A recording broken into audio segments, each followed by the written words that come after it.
Buenos días, tengan todos y todas. Esta es una nueva lección asincrónica sobre el tema de la libertad que les estaba debiendo y que complementa la, la presentación anterior sobre las ideas de Benjamin Libet y de Isaiah Berlin. En esta ocasión voy a concentrarme en algunos problemas o argumentos en relación con la afirmación o negación de la libertad. Vamos en concreto a ver dos. Si el argumento del determinismo y el segundo es el compatibilismo. Eh, Vamos a tomar unas cuantas ideas del artículo sobre la agencia moral, un poco para recordar y también mantener eh, vínculos con las sugerencias de esa lectura. Recordarán que en ese texto no se menciona la libertad, se menciona la autonomía, se menciona la responsabilidad. Uno podría preguntarse por qué. Eh, en particular porque, por la razón de que la agencia moral supone que el individuo elige o toma decisiones. Entonces, si no hay eso, si no hay ese ingrediente de la agencia moral, pues sería un tanto extraño. Y sin embargo, la autora no la menciona. Eh, ¿Tiene relevancia para la ética la afirmación de la libertad? Pareciera que sí. Es un tema que se viene discutiendo desde bastantes siglos atrás. eh, y por supuesto que el resultado que tenemos de tanta discusión es que no hay una última palabra. Es decir, así como hay gente a favor de la libertad, o mejor dicho, así como se afirman argumentos a favor de la libertad, también se afirman argumentos contra la libertad. La lectura nos sugiere dos cuestiones. Una es que toda acción moral es siempre un hecho físico, es decir, no puede darse sin su componente orgánico. Y por lo tanto, el hecho físico, su característica fundamental es que acontece de acuerdo con causas físicas también. La segunda cuestión es que toda acción moral es vista desde el individuo, es decir, que la característica que define la acción es la intencionalidad de cada persona. Vamos a entender por intencionalidad la inclinación o tendencia identificada como justificación para la acción. Este es un componente psicológico de la moralidad. Vean que estoy mostrando dos aspectos fundamentales de la acción moral, pero que también son dos aspectos fundamentales que entran en la consideración de la libertad. Por un lado, su condición física, no hay acción sin componente orgánico, y por el otro lado, el elemento psicológico de la acción, la intencionalidad. Podríamos agregar más elementos, por ejemplo, la reflexión, por supuesto. Como les decía, la discusión sobre la libertad es antigua. La discusión sobre el determinismo va parejo, corre parejo con la discusión sobre la libertad. Si hay un Dios o un destino, somos libres.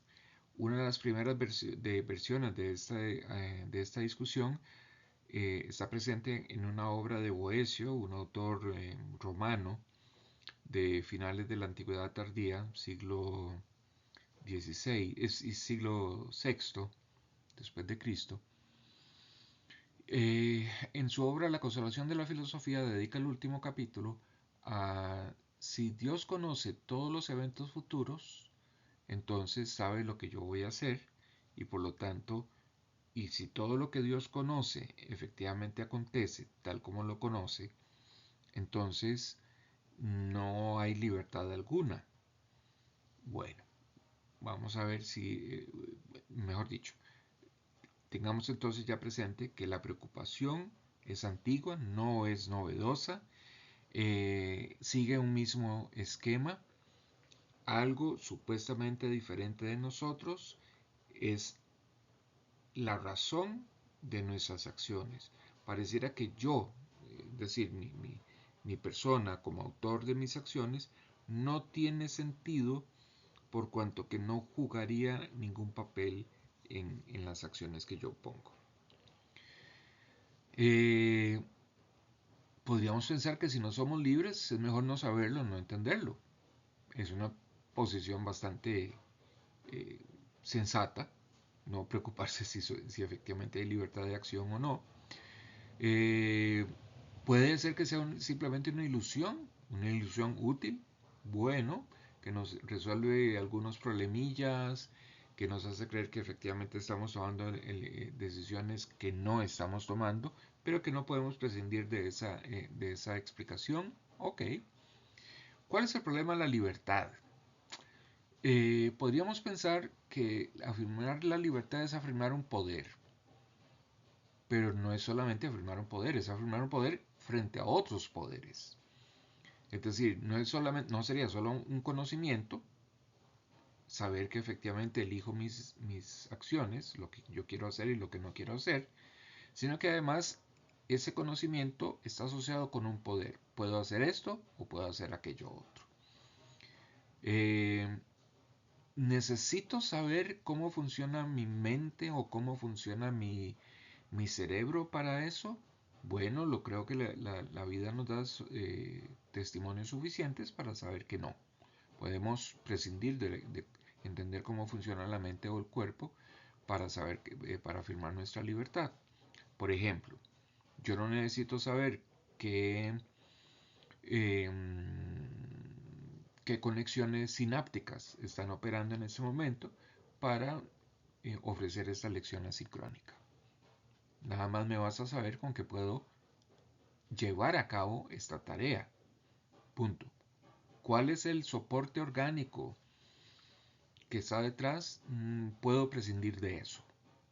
O no quiere decir que ignorarlo se traduzca en afirmar la libertad o que ignorarlo significa que efectivamente hay libertad y el soporte orgánico no hace nada. No estoy diciendo eso. Estoy diciendo simplemente que cognitivamente hablando podemos prescindir de cómo funciona nuestro cuerpo para hacer las tareas que llevamos a cabo, pero no podemos prescindir de entender esas tareas como algo que es de nuestra competencia, algo por lo cual respondemos y que concebimos de acuerdo con opciones o, si quieren ponerlo en otras palabras, de acuerdo con elecciones o decisiones que debemos tomar. Muy bien, algo de la discusión actual, como les decía al comienzo, se debate en dos grandes argumentos. Uno es el determinismo e indeterminismo y el otro lado del debate es compatibilismo e incompatibilismo. Como vamos a ver, según la exposición, ambos argumentos de alguna manera se mezclan. Y suponen la distinción entre causalidad física y libertad como una forma de causalidad diferente. Veamos el determinismo. Filosóficamente hablando, el determinismo dice que todos los eventos acaecen por causas previas. Si el universo es susceptible de racionalidad, entonces un conocimiento completo del universo nos ayudaría a revelar los eventos futuros. Si todo puede ser explicado por lo que cada cosa es lo que es y no de otra manera, entonces el individuo no goza de poder alguno para elegir sobre su vida, ya que los eventos que la preceden la han establecido totalmente. Digamos que nuestro actuar sería simplemente consecuencia de un cruce de causas, de múltiples causas, que no las entendemos, no las conocemos, no nos hace falta conocerlas, pero ahí van funcionando. El determinismo fuerte sostiene que no existen situaciones aleatorias o azarosas y el futuro es predecible a partir del presente. Incluso pueden establecerse cadenas causales. Mucho de lo que hace la ciencia actualmente darían buenas muestras de eso, es decir, cómo la genética determina una serie de condiciones metabólicas, otras, estas a la vez sensoriales y finalmente mentales. El determinismo débil, en cambio, agrega la probabilidad, es decir, los hechos que acontecen en el momento presente siempre dejan un pequeño espacio al azar, a la aleatoriedad, por lo que no hay una relación, eh, eh, por lo que tendríamos que afirmar que entre el estado presente y los estados futuros hay una correlación, pero no una relación causal fuerte. Veamos gráficamente, mejor dicho, veamos formalmente el argumento determinista. Ahí tienen ustedes dos versiones. La primera, la de la izquierda, todo evento en el mundo es producto de una causa. Una acción humana es un evento en el mundo, por consiguiente una acción humana es producto de una causa.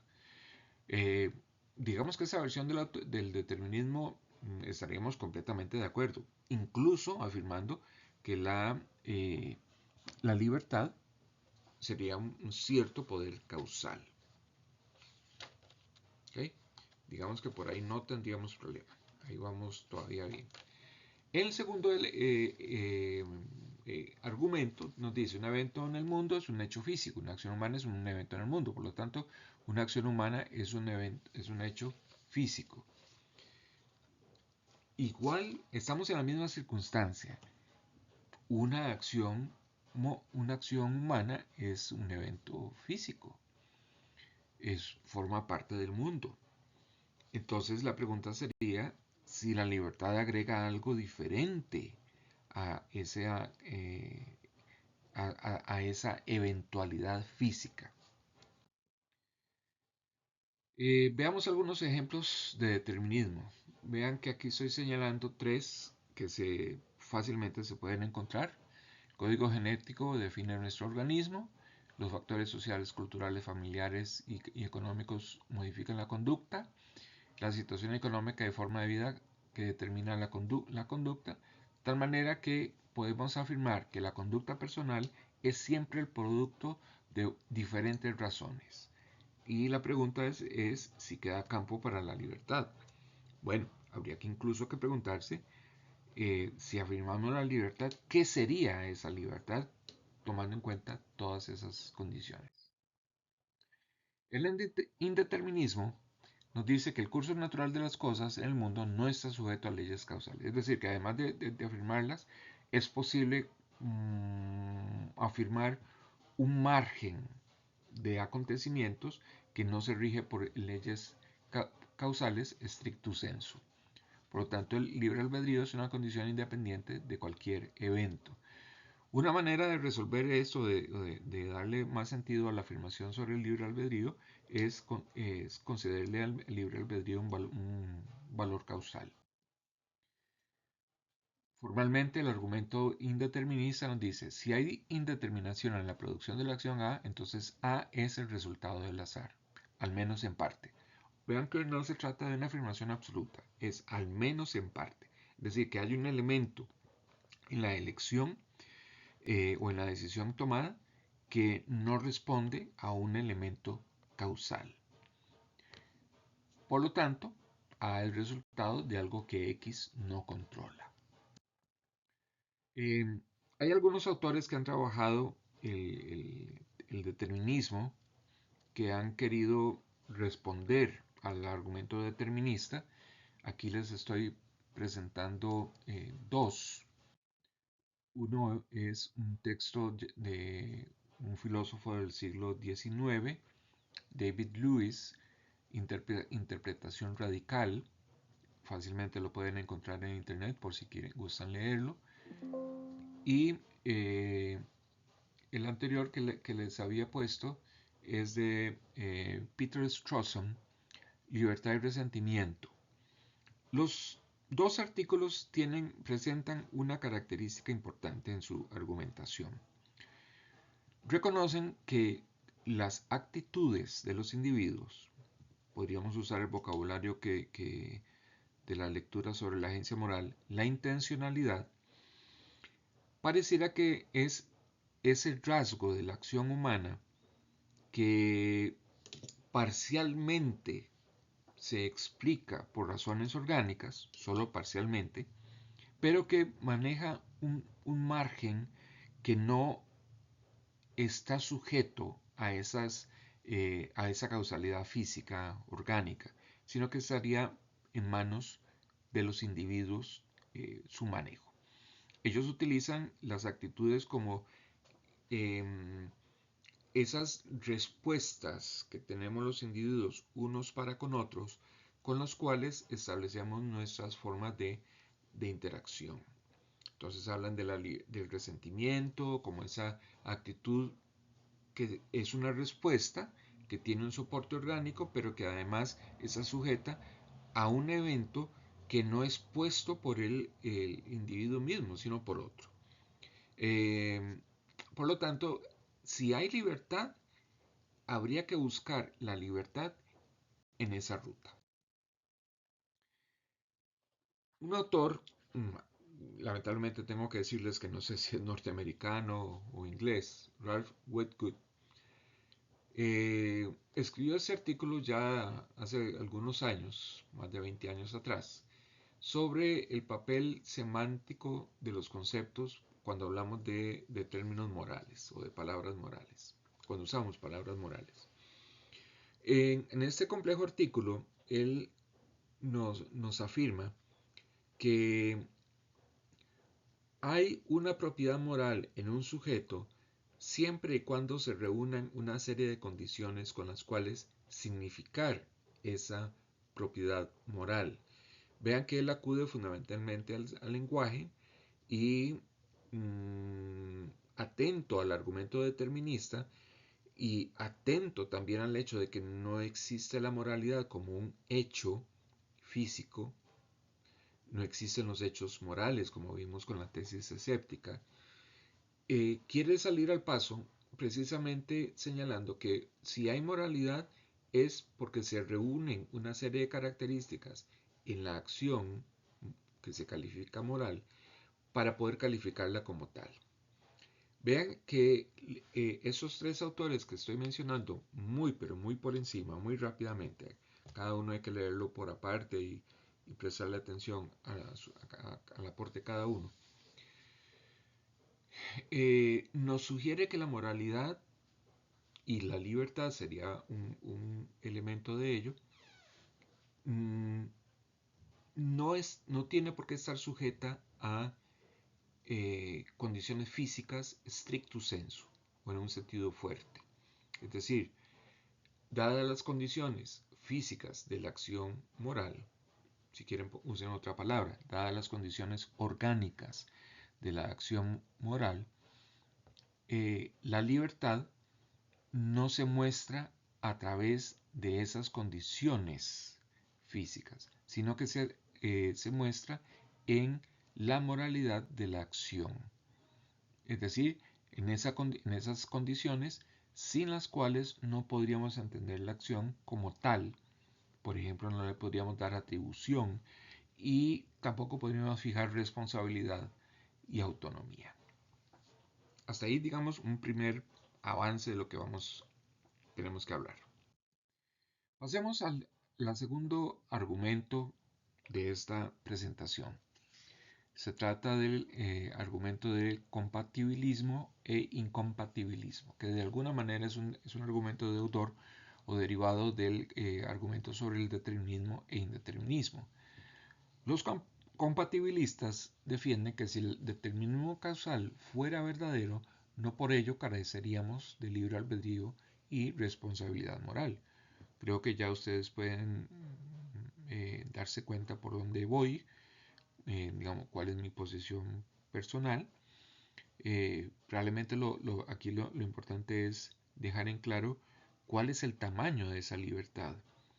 Vean que la libertad ha sido un tema de no solo de mucha discusión, se ha escrito mucho, la literatura abunda en ello y por supuesto que también las doctrinas filosóficas.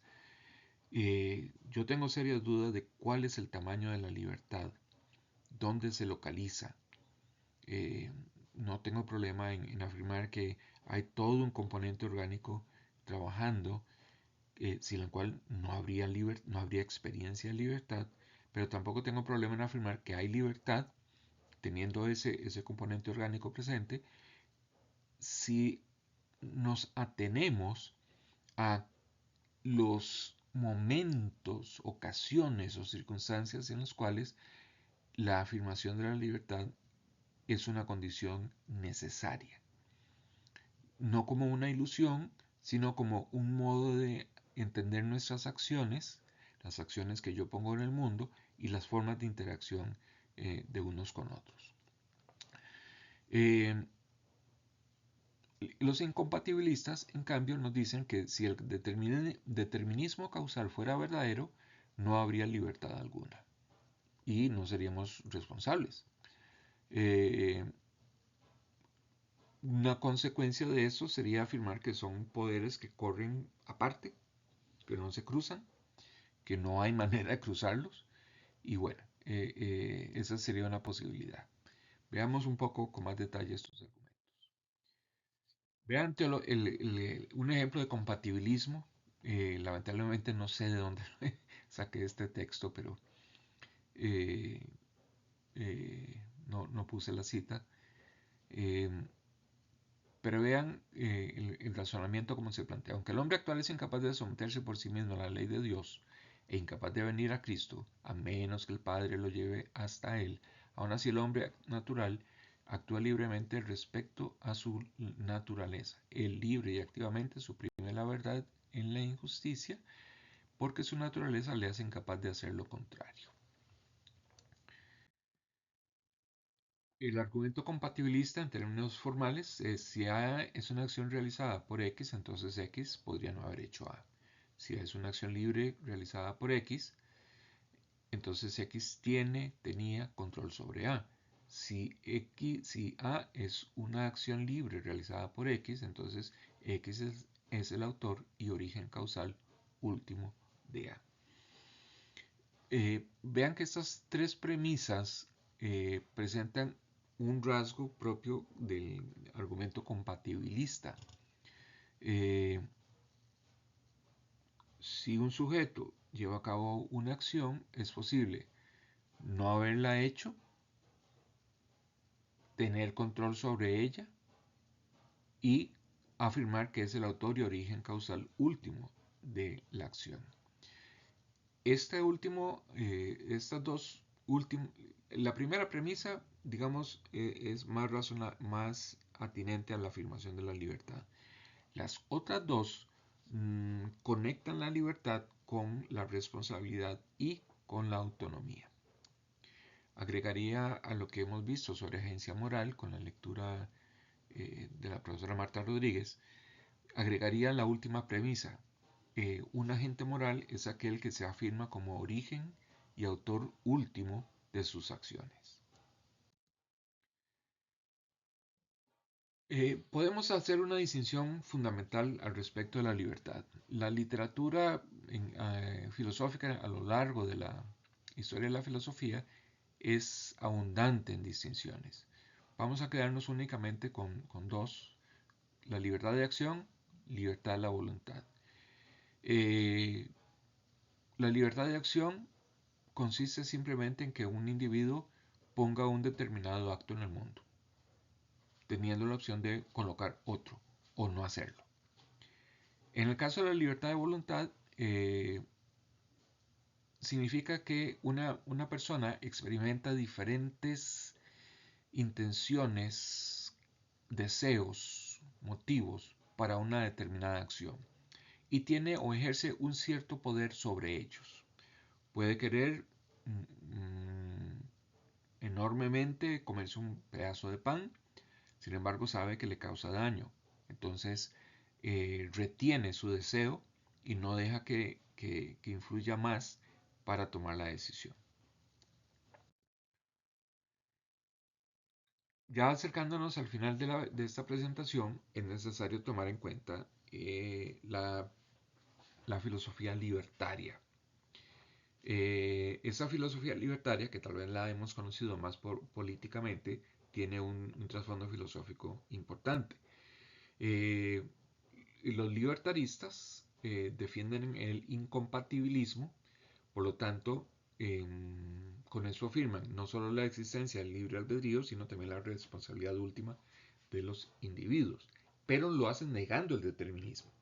Ojo, no es negar el cuerpo, no es negar que haya causas físicas, es simplemente negar que el poder establecido por nuestra condición orgánica no ejerce influencia alguna o poder causal alguno sobre nuestras decisiones o elecciones y por supuesto sobre nuestras acciones.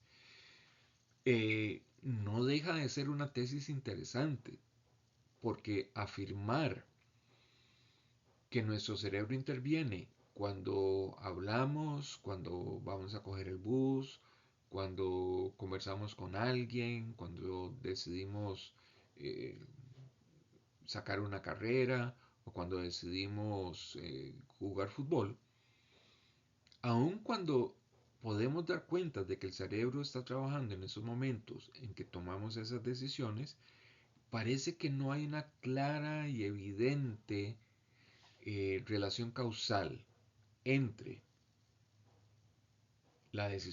esa decisión o esa elección y el componente cerebral. Lo vimos en el caso de los experimentos de Benjamin Libet. Él lo que quiere es establecer si la libertad es el momento cero para tomar, si la conciencia es el momento cero para tomar una decisión o no. Y descubre que no.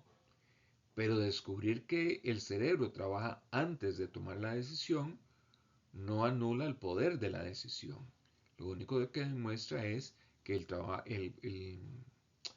el cerebro trabajó antes que el momento esperado para una decisión. Eh,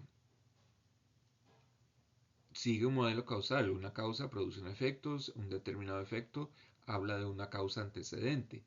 Eh, Se identifica como causa antecedente la actividad cerebral y se saca de ahí que el efecto es efectivamente producido por esa causa cerebral, pero no se ve la relación causal.